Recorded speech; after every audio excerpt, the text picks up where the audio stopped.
그래서 무조건 3년 내에 판다고 해서 비과세를 한다는 게 아니라 1세대 1주택 비과세 규정을 적용받는 거기 때문에 그 주택수 기준 이외에 보유 기준이라 거주 요건이 필요하다면 그 요건은 지키셔야지 비과세 혜택을 받으실 수 있습니다.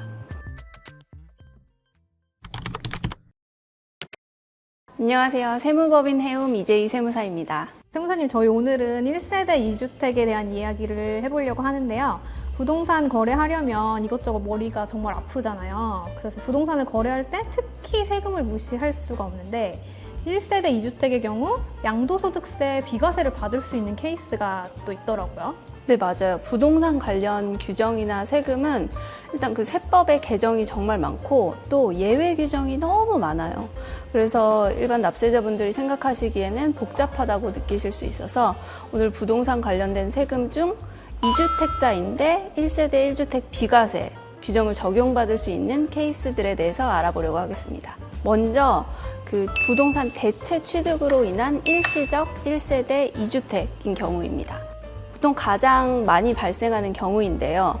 일시적이라는 표현에서 알 수 있듯이 1주택을 소유한 1세대가 이미 가지고 있는 주택을 양도하기 전에 신규 주택을 취득하는 경우라고 보시면 돼요. 보통 매매를 해서 이사를 가게 되면서 발생하는 상황입니다. 이런 경우는 기존 주택을 취득한 날로부터 1년 이상이 경과한 후에 신규 주택을 취득해야 되고, 그리고 신규 주택을 취득한 날로부터 3년 이내에 기존 주택을 양도하는 경우에 한해서 적용을 하는데요.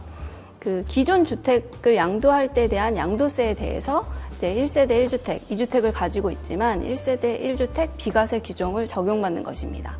그래서 무조건 3년 내에 판다고 해서 비과세를 한다는 게 아니라 1세대 1주택 비과세 규정을 적용받는 거기 때문에 그 주택수 기준 이외에 보유 기준이라 거주 요건이 필요하다면 그 요건은 지키셔야지 비과세 혜택을 받으실 수 있습니다.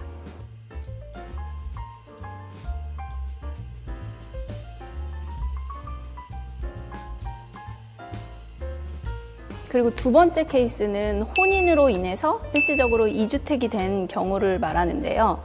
만약에 내가 1주택을 이미 보유하고 있는데 배우자가 될 사람도 1주택을 보유하고 있는 경우에 해당이 되는데요. 이런 경우에는 그 혼인을 한 날로부터 5년 이내에 양도하는 주택에 대해서 1세대 1주택 비과세를 적용받게 됩니다. 오늘 소개해드릴 마지막 케이스인데요. 상속으로 인해서 2주택이 된 경우입니다. 이 경우는 상속을 받은 주택을 포함해서 1세대가 2주택을 보유하게 된 경우를 말합니다. 이때에도 1세대 1주택으로 보아서 비과세 규정을 적용하는 경우가 있는데요. 조건이 좀 까다롭습니다. 첫 번째는 상속을 받기 전에 1주택만 보유하고 있는 세대여야 합니다. 두 번째 조건은 나와 동일 세대를 이루지 않는 피상속인으로부터 상속을 받아야 한다는 것입니다.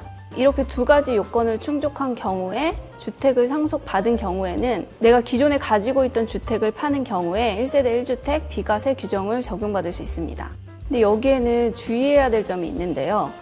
내가 기존에 가지고 있던 주택을 팔 때 그 양도소득세에 대해서 1세대 1주택 비과세 규정을 적용한다는 것이기 때문에 상속받은 주택을 먼저 판다면 이 비과세 규정을 적용받을 수 없습니다.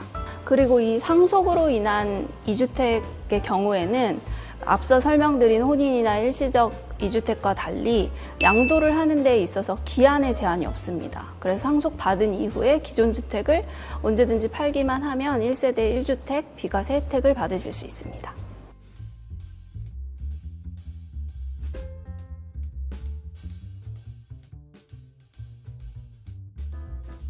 오늘 말씀드린 세 가지 케이스는 가장 질문이 많았던 경우 대표적인 세 가지를 말씀을 드린 거고, 이 외에도 여러 가지 사례가 있습니다. 예를 들면 농어촌 주택에 해당하는 주택을 포함해서 내가 2주택자가 된 경우도 비슷하게 비과세 규정을 적용하는 경우가 있고, 또 지방 지역에 저가주택을 포함하는 경우 이렇게 양도소득세 비과세 규정을 적용받을 수 있는 케이스들이 다양하기 때문에 만약에 2주택자인데 혹시 비과세 규정을 적용받을 수 있지 않나 하는 생각이 드실 경우에는 꼭 전문가와 상담을 받아보시길 권해드립니다.